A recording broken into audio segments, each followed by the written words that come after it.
সালামু আলাইকুম। ডক্টর মোহাম্মদ ইউনূস রাষ্ট্র ক্ষমতায় জুলাই আন্দোলনের যে অভ্যুত্থান চেতনা সবকিছুকে মিক্সিং করে তিনি বসেছিলেন।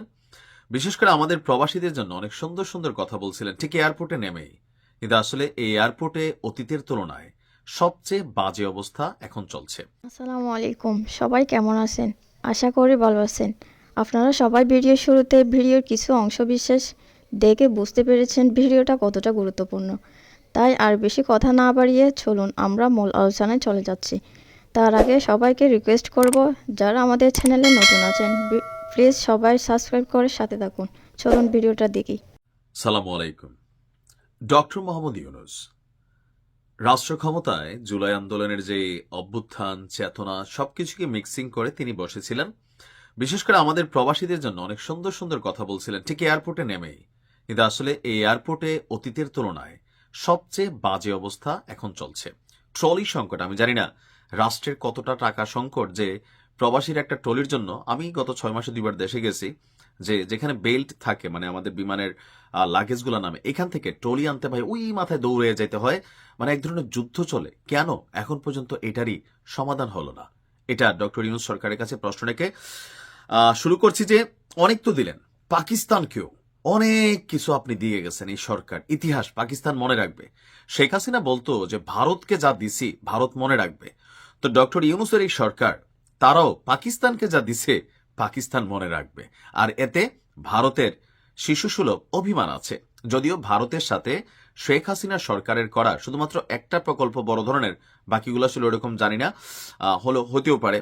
তো ওই যে আমাদের যে ডিফেন্স জোন হচ্ছে, ভারতের জন্য যে একটা জায়গা বরাদ্দ ছিল, সেই জায়গাতে ডিফেন্স জোনের প্রকল্পটা ছাড়া অন্য তেমন কোনো কিছু বন্ধ করেন নাই। ভারতের সাথে সম্পর্ক রাখছেন। তবে বন্ধ হয়ে যাওয়া দরজা পাকিস্তান, ব্যবসা বাণিজ্য কূটনীতি, তারপর সেই দেশের সেনা প্রধান বিমান প্রধান এই প্রধান বাংলাদেশে যাতায়াত, তারপর হচ্ছে বন্দর থেকে তাদের এখানে জাহাজ চলাফেরার যে অনুমতি বা চুক্তিগুলা, দিন শেষে এটা যে খারাপ সিদ্ধান্ত আমি বলছি না।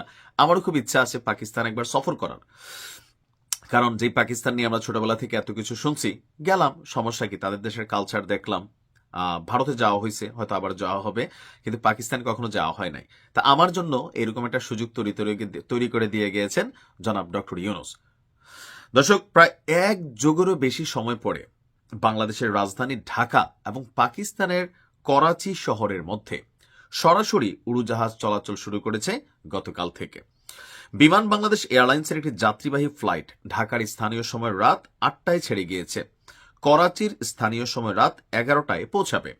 প্রথম ফ্লাইটটি বোয়িং 737 উড়োজাহাজ দিয়ে পরিচালিত হয়েছে।